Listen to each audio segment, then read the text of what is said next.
futures have been down this morning. You can see right there.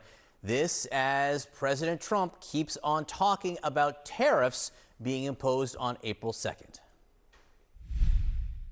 It's a liberation day for our country because we're going to be getting back a lot of the wealth that we so foolishly gave up to other countries. It's going to be reciprocal. In other words, whatever they're charging, we're charging. Very simple. If they're charging us, we're charging them. Then in addition to that, on autos, on steel, on aluminum, we're going to have some additional tariffs. With us now is the mayor of Toronto, Mayor Olivia Chow. Mayor, thank you so much for being with us. President Trump has been talking about all kinds of tariffs. There are reciprocal tariffs, there are the tariffs on steel that are already in place. Then there were the steep tariffs on Canada that he put a pause on for a time, at least until April 2nd, we think. How satisfied are you with that pause?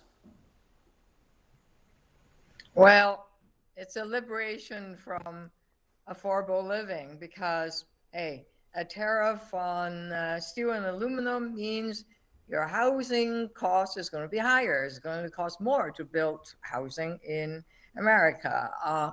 Energy tariff make gas more expensive.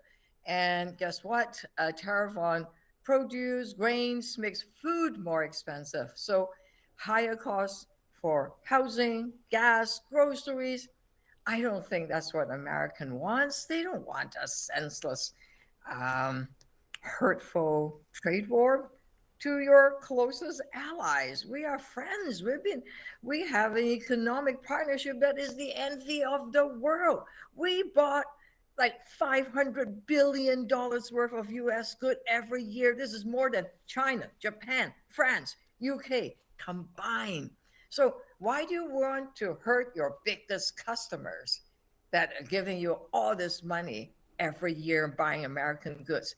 So right now, Toronto, the city, we've just like really upset. We're the fourth, we are the fourth largest city in North America. And we have $79 billion budget at City Hall here. It's about the size of Florida, and we're saying we will not allow any American companies to bid on our contracts anymore. That's worth about $1 billion over 10 years. So we're hurting each other. So I think just stop this nonsense.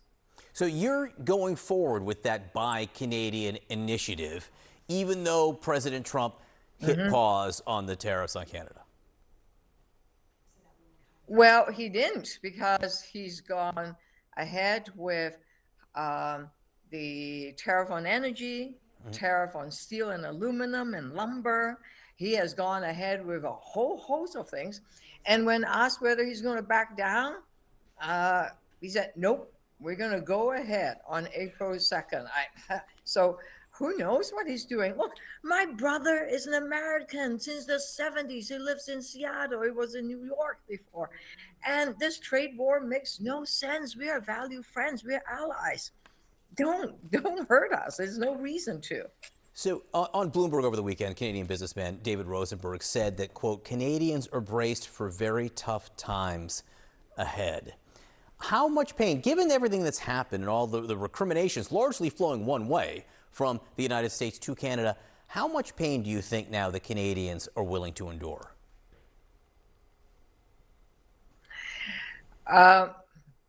My parents and all our ancestors chose Canada as our country. We will defend ourselves. We're a bit polite. We say sorry a lot. We say thank you a lot of times. We say, hey, but we have universal health care. We have good education. We have the most educated workforce in the world. And Toronto is the most diverse city in the world. We are unique this way. We are a global beacon of hope. People love to come to Toronto, and we're not going to give up our way of life. We take care of each other. We have each other's back. We prefer to share. We prefer to build each other up. rather than divide. We prefer to be empathetic and not hurt. We prefer that from being divisive and hateful. So all of these things make us Canadians, and we're not going to give it up. We are a quota country.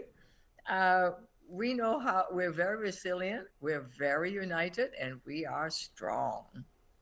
Mayor Olivia Chow from Toronto, thanks so much for being with us this morning. Appreciate your time. Canadian Prime Minister Mark Carney is using his first foreign trip since taking office to strengthen ties with Europe amidst growing tensions with the Trump administration over their position, of course, on Ukraine and, importantly, of course, on tariffs and Canada's sovereignty. First stop was France to meet with President Emmanuel Macron, where Mr. Carney stressed Canada's need to work with, quote, reliable allies. With you, Mr. President, I want to ensure that France and the whole of Europe works enthusiastically with Canada, the most European of non-European countries, determined like you to maintain the most positive possible relations with the United States.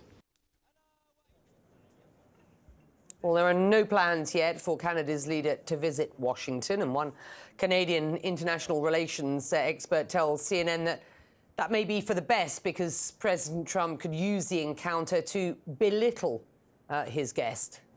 Well, closer to home, Carney's used his first days in charge to eliminate the country's unpopular carbon tax.